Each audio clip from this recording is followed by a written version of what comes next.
we will make America great again. Constitution of the United States. So help me God. Congratulations, Mr. President. There is no planet B. There is no planet blah. Blah, blah, blah. Blah, blah, Это совсем blah. не значит, что его травить нужно. Кому он нужен-то? Понимаете?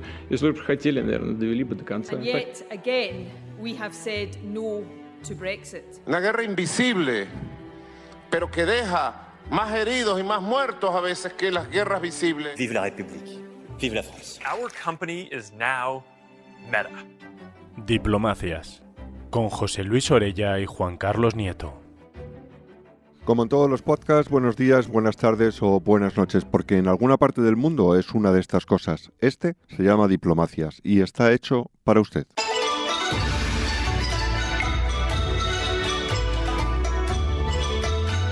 La Guerra Fría ya no es un muro en Berlín ni un telón de acero en Europa.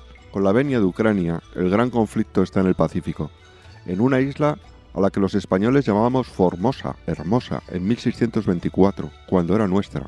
Hoy se llama Taiwán, oficialmente República de China. Frente a la otra, la República Popular de China, la FETEN. Es el eslabón más caliente de la primera cadena de islas con la que los americanos contienen a Xi Jinping.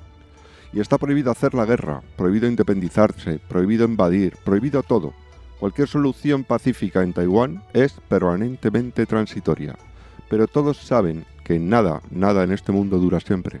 ¿Esto va a ser transitorio, José Luis? Bueno, esperemos. Desde luego la tensión y la rivalidad y la relación odio-amor que han tenido entre ambas partes, pues desde luego embarga pues todo lo que ha sido la segunda mitad del siglo XX y el cuarto que llevamos del siglo XXI, ¿no? Así que esto va para largo. ¿Por qué Taiwán ahora no está en el redil de la China continental?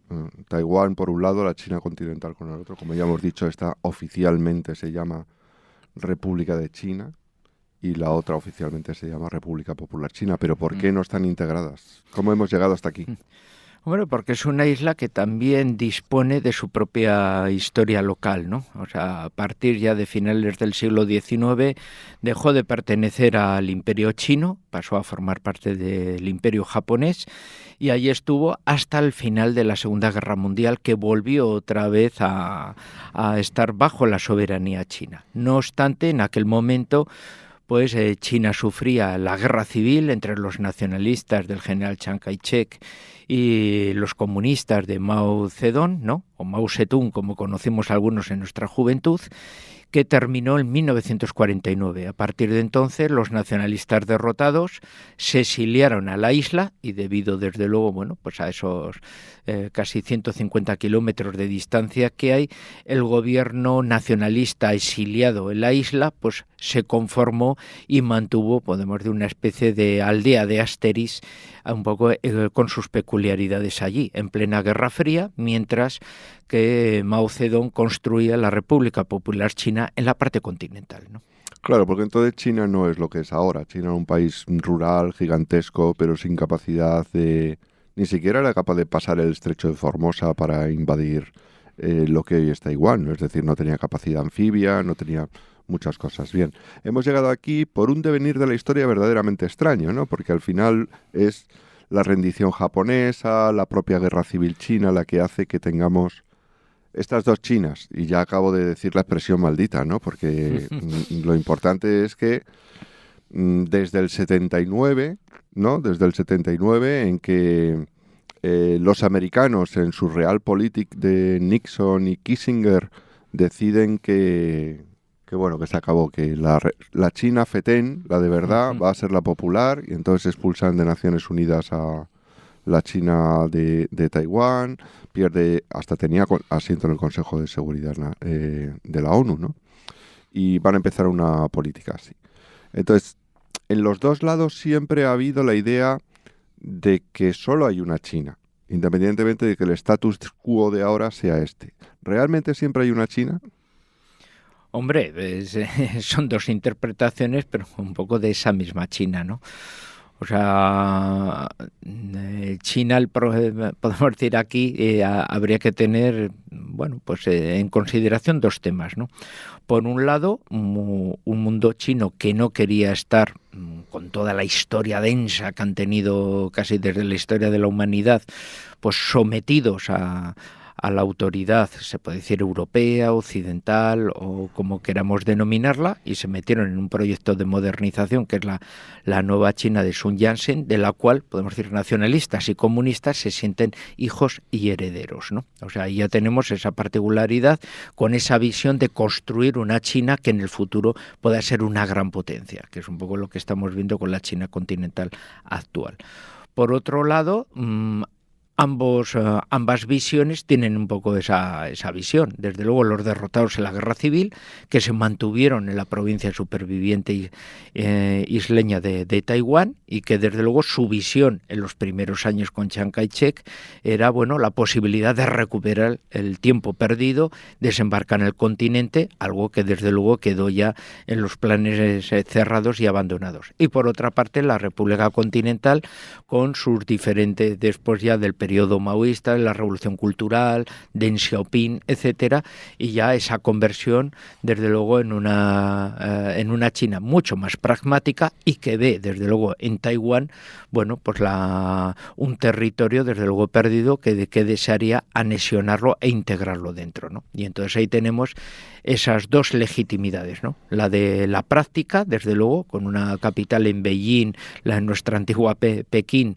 donde la República Popular China ha ido consiguiendo de forma paulatina el reconocimiento de todos, y una China nacionalista, una de las grandes potencias vencedoras de la Segunda Guerra Mundial, que ha ido perdiendo desde luego esos reconocimientos, esencialmente, como bien has dicho, a partir ya de los Estados Unidos de Nixon, cuando ya decidieron desde luego ir por otro camino y romper ese bloque comunista entre China y Rusia, ¿no?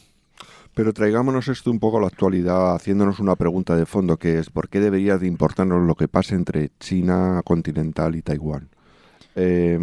¿Por qué? Pues porque desde luego Taiwán no es una potencia mundial, ni económica, ni política, ni militar.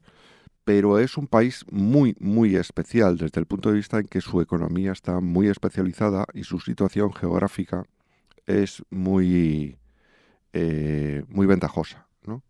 Entonces, ¿por qué China es tan importante? Porque, ¿qué produce China? Pues bueno, pues China produce semiconductores.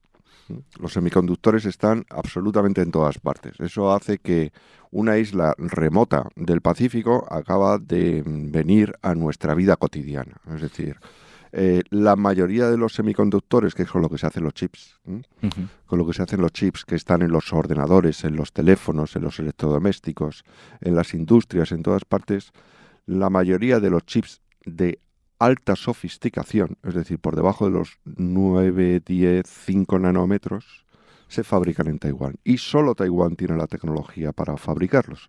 Una tecnología que se ha demostrado difícil de trasladar e implantar a otras partes. Así que Taiwán tiene un papel muy importante en una expresión que con el COVID ha tenido mucha fortuna y que ya todo el mundo al menos ha oído, que es una parte fundamental de la cadena de suministro.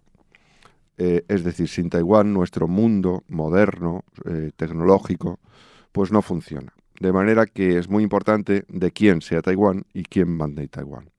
Y la otra razón, tal vez creo que puedes explicarlo mucho mejor tú, es que forma parte del eslabón, es uno de los eslabones de la primera cadena que es un concepto geopolítico y militar, ¿no? Perfectamente. Ahí estaríamos un poco hablando de esas fronteras, ¿no? Un poco que provienen un poco de la Guerra Fría, ¿no? Casi estamos un poco viendo una de las fronteras que permanecen todavía en aquel momento, ¿no? O sea, cuando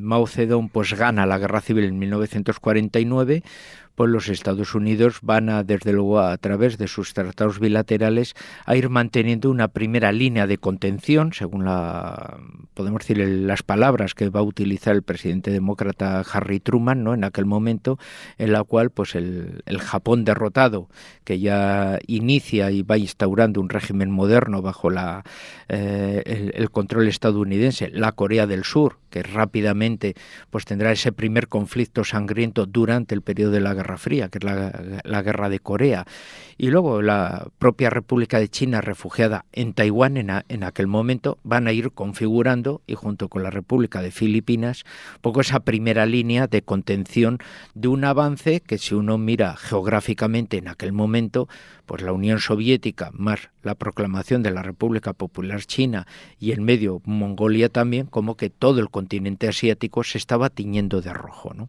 Aquello, desde luego, va a provocar y va a favorecer un poco esa contención y ese intento de que esa primera línea, desde luego, no se rompa para pasar a una segunda que ya afectaría, desde luego, pues a otros países, incluso pues ¿De dónde estaría la segunda? La segunda casi llega a las costas norteamericanas, porque es todo el Pacífico. Bueno, lo que pasa es que ya se pasaría casi a la República de Indonesia, bases como la de Guam en la Polinesia, o sea, está muy contigua en ese momento, y lógicamente luego ya es una proclamación de todo el Océano Pacífico, ya casi como una zona gris de confrontación, ¿no? Un poco en ese ámbito. O sea, la primera es la verdadera, podemos decir, la verdadera muralla, un poco de contención, ¿no? La primera cadena de islas es realmente la única cadena de contención, porque sin ella, pues evidentemente China y también Rusia proyecta su poder sobre el Pacífico. Y realmente, bueno, lo que ocurre según los geoestrategas militares es que dicen, mientras Taiwán no siga estando completamente integrada en la China de la República Popular, pues China no podrá ser una potencia global mundial con todas las de la ley, porque esa cadena de islas está ahí, y lo que más duele a Beijing, que es que uno de los eslabones es chino. Totalmente. No es del otro. No, y son países que además están con una alianza muy entregada a los Estados Unidos, porque dependen de ello, de su propia supervivencia. O sea, los coreanos del sur tienen en su memoria fundacional pues aquella guerra. El Japón sabe, desde luego, bueno, pues que están en plena línea, y ellos fueron la principal base de suministro de aquel acontecimiento. Y desde luego Taiwán incluso ofreció su ayuda militar en aquel momento a MacArthur de aquella visión. O sea que cada vez que hay una fricción, hay una tensión, desde luego, bueno, las viejas rivalidades entre coreanos, chinos y japoneses desaparecen, porque en definitiva de lo que están hablando es de su propia supervivencia como repúblicas soberanas, ¿no? Hay aparte de las dos Chinas, por llamarles así, hay un tercer actor muy importante, que son los Estados Unidos, evidentemente, que es quien mantiene la hegemonía del Pacífico, heredada de nosotros. El laguito español se ha convertido en el laguito americano, ¿no?, en ese sentido. Y analizar la posición norteamericana con respecto a Taiwán es difícil, porque hay una continua fuente de promesas, a veces mucho más cercanos, a veces mucho más respaldando al independentismo o al borde de él, a veces con una ambigüedad muy calculada. Han pasado periodos históricos muy distintos, desde obligar a que Taiwán saliera de la ONU hasta las 6 promesas secretas de Reagan al gobierno de Taipei, ¿no? Pues no vamos a dejar que se integren por la fuerza, no, todas estas cosas, ¿no? La posición de Biden ahora, con las visitas de Nancy Pelosi, de la presidenta de Taiwán a California, ¿cuál es oficialmente? Está manteniendo un poco la inercia que Donald Trump inició, ¿no? Que es un poco... si te oye, madre mía. Claro, pero en realidad está repitiendo y está aprovechando mucho la tendencia que su antecesor tuvo en el pasado, y es esa recuperación de no dejar abandonados a ciertos aliados. Taiwán siempre ha sido el aliado fiable que han tenido de toda la vida allí, ¿no? Hasta que Nixon, por situaciones geopolíticas y por romper el comunismo, se puede decir, internacional, pues decidió estrechar relaciones con la República Popular China. Por eso ahora en esa tensión y sobre todo la mutación de una República Popular China que avance hacia posiciones de gran potencia es lo que ha provocado que Estados Unidos vuelva otra vez a redimensionarse, vea el peligro que en el Pacífico, que es ahora el lago que desde luego se ha convertido en el motor económico global, un poco del planeta Tierra, se puede decir, pues ha favorecido que vuelva otra vez a estrechar unas relaciones con una Taiwán que cada vez está en una situación mucho más difícil y siempre ha sido el aliado fiable de Estados Unidos. Como bien has dicho previamente, es un elemento que ha conseguido desde luego convertirse en la cadena de suministros en indispensable, pero que además es el centinela ante la costa china con una total fiabilidad para los Estados Unidos, porque por su propia supervivencia saben que únicamente se mantiene bajo el paraguas protector estadounidense. Claro, pero la pregunta sería si esto es recíproco, es decir, los taiwaneses pueden pensar, oficialmente no debería ser así por los acuerdos alcanzados, ¿no? Pero pueden pensar que los Estados Unidos intervendrían militarmente si se diera un caso de anexión por la fuerza de Taiwán a China.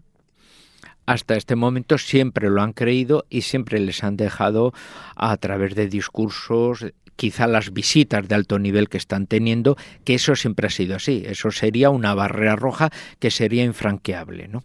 Entonces, de momento siempre han creído en ello.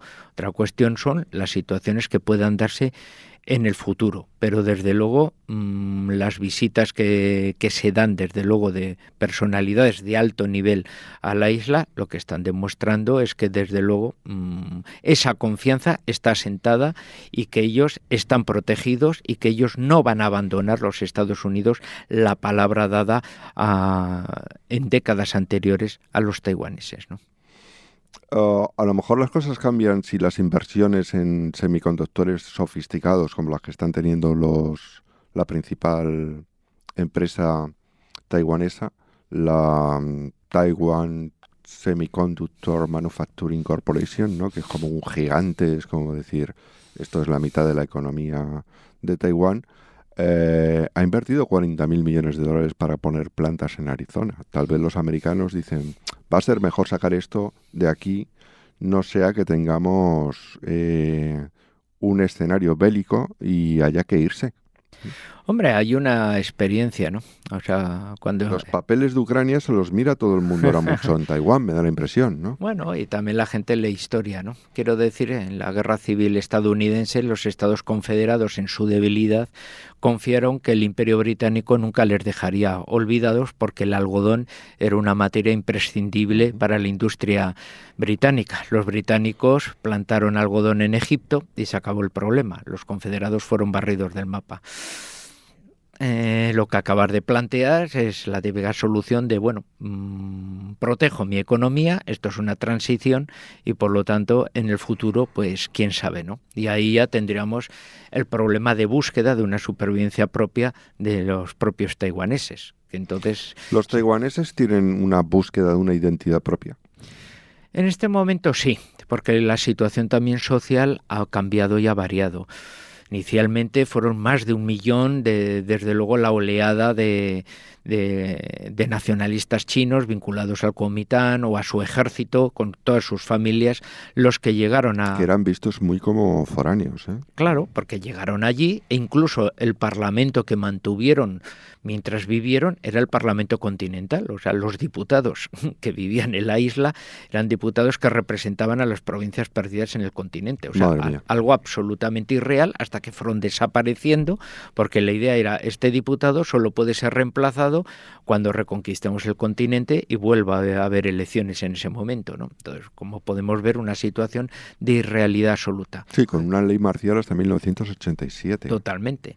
Cuando ha desaparecido un poco ese mundo, esa sociedad, esas generaciones que vivieron desde luego en el continente y que intentaron mantener su vida china continental en la isla, claro, han nacido nuevas generaciones, tanto de la población primigenia que existía en la isla de Taiwán, como los descendientes que desde luego han crecido en una situación de la isla y ya, bueno, adaptándose un poco a esa nueva identidad. Los jóvenes taiwaneses, desde luego, se han creado en un nuevo sistema político, ahora actualmente absolutamente democrático, con unos valores que les relaciona perfectamente con todo el mundo desarrollado occidental. La mayoría de ellos han estudiado en universidades anglosajonas, estadounidenses principalmente, pero también europeas, y por tanto, pues bueno, pues ellos van teniendo una identidad muy comparable a esa, podríamos decir, casi tercera China, que son las comunidades étnicas chinas que pululan, bueno, pues por gran parte de los países de alrededor, ¿no? Como puede ser Singapur, como puede ser Federación Malaya, la propia Filipinas. Estoy pensando en un gigantesco barrio chino en suelo chino.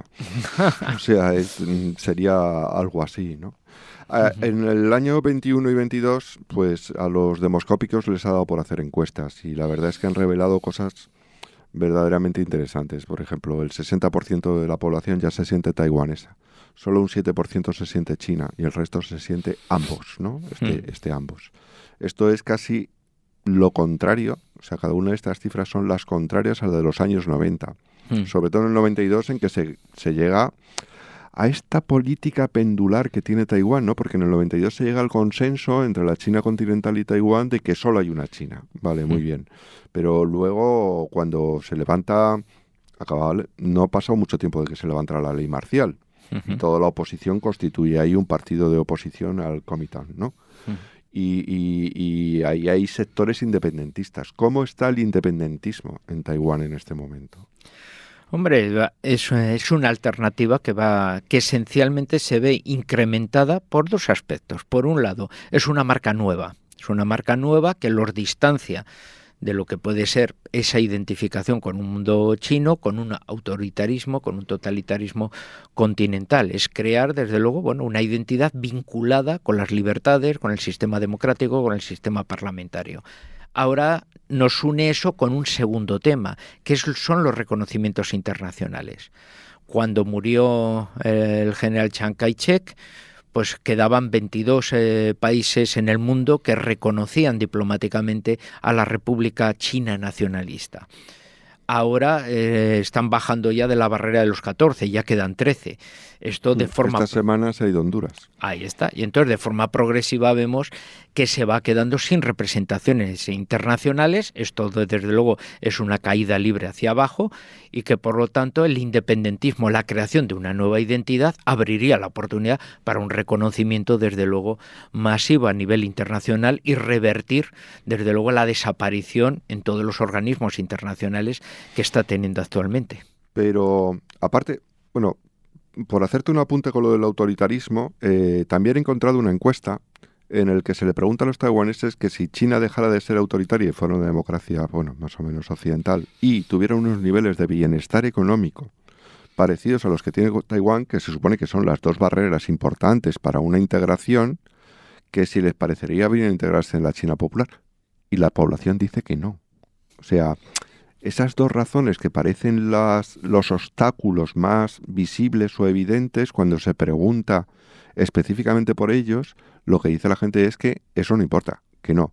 Lo que apunta a una identidad nacional taiwanesa nueva, creada e incubada en las generaciones más jóvenes. También es verdad que, como bien dicen los que hacen demoscopia allí, puede que el país lo hereden los jóvenes, pero las mayorías electorales no las configuran los jóvenes, porque los jóvenes no son muchos. Son los mayores los que son muchos. Pero tú hablas de la independencia en esos términos cuando eso sí sabemos que es una línea roja para la República Popular China.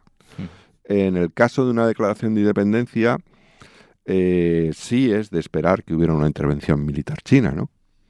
Hombre, sí, porque claramente ya estaremos hablando de otro plano y desde luego la República Popular China rápidamente se movería a nivel diplomático para evitar desde luego ese balón de oxígeno de reconocimientos y luego en un segundo lugar para hacer todo lo posible, incluso militarmente, para proceder desde luego a su reanexión, ¿no?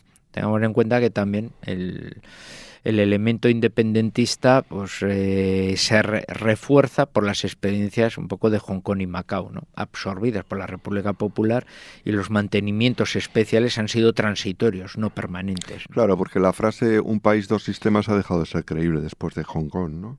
Ahí está. Y cuando hablamos de Hong Kong no estamos hablando de un pueblo, estamos hablando que era una zona con 5 millones de habitantes y desde luego con un nivel de vida parecido al de Taiwán y desde luego con una sociedad que, bueno, pues lo hemos visto en las décadas posteriores de protestas, asimilado a una sociedad civil fuerte y desde luego, bueno, pues... Pero les ha servido de poco. Totalmente. Así que un país, dos sistemas no es algo que pueda seguir poniéndose sobre la mesa como una solución de compromiso, porque se sabe cómo acaba. Bueno, en caso de esta intervención militar, ¿qué piensan los expertos militares y qué piensa la cúpula militar norteamericana? Que, por cierto, está pensando que deberían de ocuparse fundamentalmente de este problema en el mundo y no de otros como de Ucrania. Parece ser que, según ha salido un estudio del Instituto de Estudios Estratégicos hace unas semanas, que dice que el factor clave sería la rapidez. ¿Cómo me suena esto a Ucrania, verdad? Es decir, la intervención china tendría que ser muy, muy rápida y si los americanos quisieran detenerla, tendrían que haber suministrado las armas y el adiestramiento adecuado a los taiwaneses para que resistieran las horas suficientes como para que el 7º de caballería, ¿no?, los refuerzos americanos llegaran y pudieran parar la invasión. Si uno mira las dos columnas de recursos militares y armamentísticos de la China popular y de Taiwán, pues no hay color, ¿no? O sea, es... Pero claro, eso también ocurría con Rusia y Ucrania, ¿no? ¿A quién puede apostar ahora que una potencia militar, aunque no sea una superpotencia militar, puede resolver una guerra simplemente porque tenga 10 veces más soldados, 10 veces más tanques, 10 veces más aviones, 10 veces más misiles? Eso parece que ya no es así, ¿no? No, y además porque hay que transportarlos, o sea, esas fuerzas armadas tan mastodónticas están en el continente. La particularidad es que hay que llevarlas a la isla, conseguir el dominio aéreo, desde luego la destrucción total de las defensas costeras para que puedan desembarcar esas fuerzas sin ser destruidas en el estrecho, y por tanto ya que las fuerzas desembarcadas, a pesar del nivel de bajas que tuvieran ya la contextura suficiente para poder, desde luego, neutralizar al enemigo y ocupar toda la isla, lo cual significa, desde luego, un golpe decisivo de eliminación de toda la fuerza antiaérea, de desembarco de artillería de costa, cuando llevan preparándose para ello, pues como hemos dicho, durante más de medio siglo, ¿no? Pues sí, medio siglo. El mismo informe calcula un mínimo de 500.000 de muertos. Y sería mucho más rápido que en un año y pico de guerra como en Ucrania. Entonces, en los primeros momentos. Ahí estamos también el juego de qué sociedad está más preparada para un sacrificio de esta clase, ¿no? Se puede decir que la República Popular China, con sus ejercicios, los estadounidenses estarían dispuestos a tener un balance de muertos de este nivel por los taiwaneses claramente iban a luchar porque era su supervivencia, y por otra parte los chinos, incluso en la última generación de películas que han desarrollado, la temática era sobre las bajas que tuvieron en el 1.000.000 de voluntarios chinos que participaron en la guerra de Corea. Es una película reciente, ¿no? Y así que podemos decir que los chinos están haciendo como memoria de que ellos sí están dispuestos, porque tienen población de sobra para ello, ¿no? Aunque ¿No piensas que a veces las películas anticipan más las intenciones de un Estado que el propio movimiento de tropas, por ejemplo? Sí, aunque esta semana dejan de ser la primera potencia demográfica del mundo, pasan a ser la segunda. La India, ¿no? ¿Cómo están esos números? Pues con una población china que se acerca al invierno demográfico, por eso pierde la situación, por lo tanto la juventud está en una franja ancha, y uno de los graves problemas que va a tener China va a ser una población anciana en el futuro, que depende no de un sistema de seguridad social, sino del arropamiento y de la tradición familiar de la generación joven, si quiere sostener a sus padres o no, porque no tienen ese sistema social, y por otra parte una India que sí sobrepasa en población, pero que sí tiene una franja juvenil, desde luego muy dinámica, y por lo tanto la India se va a transformar en la gran potencia del futuro. Ya lo está haciendo y jugando. Te pregunto por la India porque, claro, los apoyos de India y Pakistán sí que son absolutamente definidos, sobre todo los de Pakistán, y divididos para Taiwán y la República Popular China. Bueno, Pakistán es claramente un país que siempre ha tenido unas relaciones muy estrechas con China, aunque todo su armamento sea estadounidense. La India cada vez tiene unas relaciones mucho más abiertas con Estados Unidos, con las potencias occidentales, aunque todo su armamento pues lo compra Rusia. Entonces vemos aquí... Sí, están ocurriendo estas cosas porque, claro, las guerras antes eran como mucho más claras. Ahora resulta que un país hace la guerra al otro y los dos siguen siendo interdependientes económicamente. Por ejemplo, sería este el caso. Bueno, ¿qué nos van a decir en Europa con el petróleo y el gas ruso, no? Entonces, las guerras ya no son como antes de devuélveme el rosario de mi madre y quédate con todo lo demás. Ahora no, ahora hacemos la guerra, pero seguimos vendiéndonos petróleo, seguimos vendiéndonos gas, te sigo comprando armamento. Es una cosa absolutamente incomprensible. No sé si se ha vuelto así. ¿Qué nos jugamos en Europa? Tengo aquí publicado por el periódico, nuestro periódico, de hace nada, en la visita de Macron a China, en que algunas revistas tuvieron que corregir las declaraciones de Macron porque, por lo visto, yo esto no lo sabía, el Elíseo se reserva la capacidad de corregir, es decir, suprimir las partes de las declaraciones que el presidente francés hace, pero que considera que le pueden cambiar problemas. Y esto es un pacto fuente periodista, entrevistado periodista. Y de hecho ha hecho que Político suprimiera unas declaraciones que hizo Macron hace nada, cuando estuvo aquí en Pekín con Xi Jinping, en las que decía que con respecto a Taiwán, eso no son nuestras guerras y que nosotros no tenemos que meternos en esos asuntos, ¿no? Hombre, Macron, que está ahora en unas cotas muy bajas de popularidad, está intentando recuperar, bueno, lo que siempre ha sido el tradicional discurso soberanista francés, ¿no? Que sabe que eso eleva un poco su posición como estadista, porque el nacionalismo y la particularidad francesa siempre está muy bien vista por la sociedad. Y eso también pues le ayuda a tener un cierto liderazgo de la posición europea. Una Europa que desde luego no tiene una visión uniforme a nivel de política internacional y ha perdido desde luego en las últimas décadas totalmente sus papeles, y desde luego ve la confrontación en el lejano oriente de una manera, bueno, pues muy peligrosa para ella, teniendo en cuenta los grandes intereses que siempre China ha ido incrementando en Europa y que parte de la economía europea se ha ido sosteniendo, pero gracias a las grandes inversiones de las empresas chinas que han tenido, al gran mercado que ha propiciado e incluso a la gran interrelación de empresas europeas que se instalaron en territorio chino para abaratar costes. Desde luego la presión estadounidense para ir rebajando esa interrelación, incluso a llegar a la ruptura, condena a Europa desde luego a irse a la insignificancia económica, algo que desde luego en este momento no nos podemos... Claro, si ya no tenemos energía rusa y no vamos a tener fábrica en China, pues entonces ¿de qué van a vivir las clases medias europeas?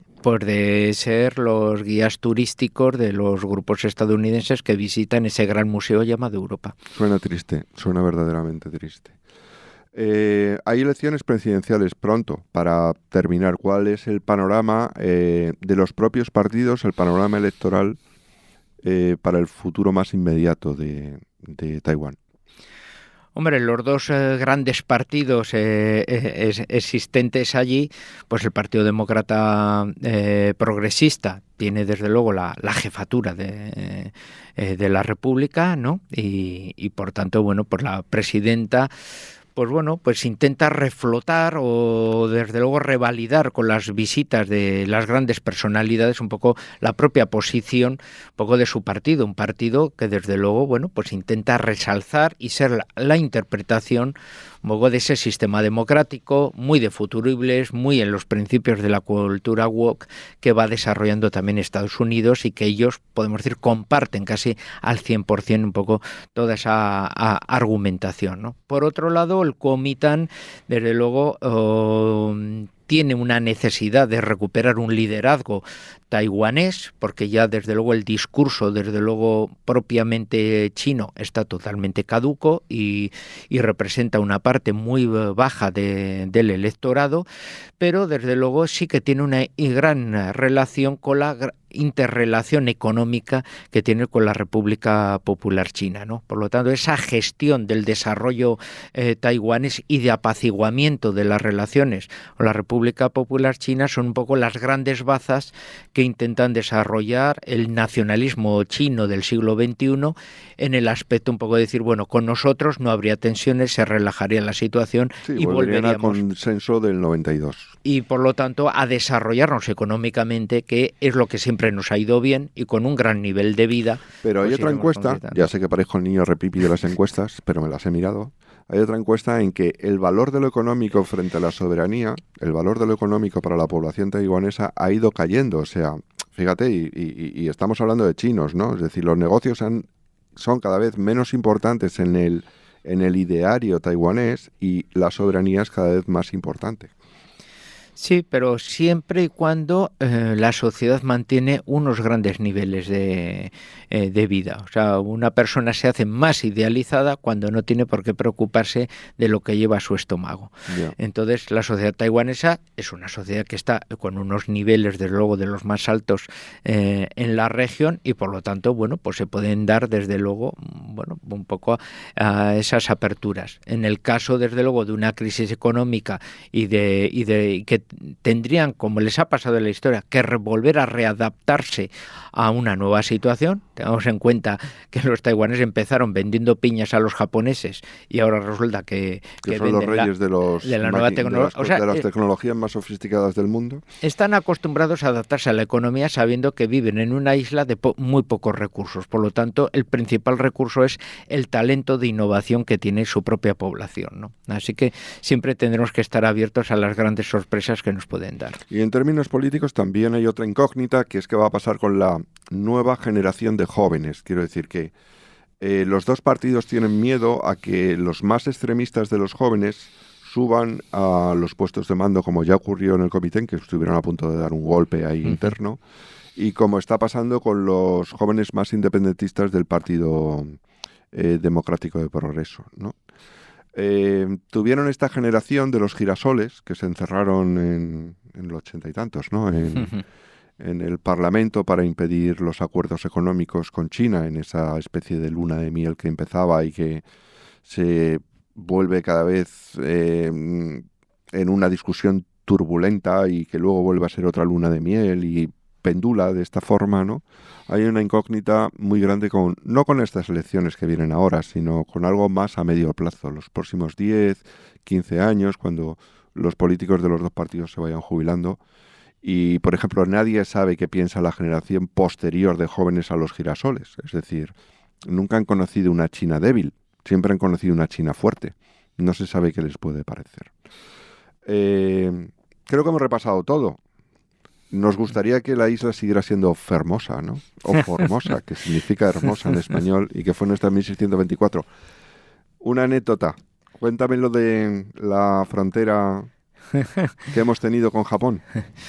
Hombre, hay que tener en cuenta que desde nuestra época, se puede decir, de máxima presencia con Felipe II, cuando España estaba situada en el archipiélago filipino y por lo tanto, bueno, pues todo el comercio chino se vehiculaba a través de Macao, pasaba a Manila y por tanto se iba a través del Océano Pacífico hacia América, pues claro, teníamos esa frontera por la particularidad de que, bueno, pues teníamos muchas operaciones corsarias de holandeses holandeses, de ingleses que querían interferir allí y se instalaron precisamente en la isla de Formosa, ¿no? Nosotros vamos a tener una presencia, tendremos en la parte septentrional de Formosa instalaciones por una parte de evangelización de dominicos, pero también una defensa militar con un fuerte, con guarnición española para proteger esa relación marítima del continente con Filipinas, claro, y teníamos frontera, desde luego, bueno, pues con el Imperio Nipón, que desde luego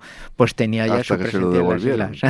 Así que esa pregunta de ¿España alguna vez tuvo frontera con los japoneses? Pues sí, tuvimos frontera con ellos. Aunque fuera en una Taiwán ocupada por los japoneses después de la guerra chino-japonesa. Bueno, pues cuando quieran volvemos. Que nos lo pida la ONU y volvemos y ponemos allí paz. No hay ningún problema. Sacamos unas tortillas de patata, hacemos la diplomacia de la paella y se acabaron las tensiones. Catherine, muchas gracias por el sonido. José Luis, tú y yo nos vemos en la próxima. Diplomacias es un podcast de la Universidad CEU San Pablo para el debate, con la colaboración de la Academia de la Diplomacia.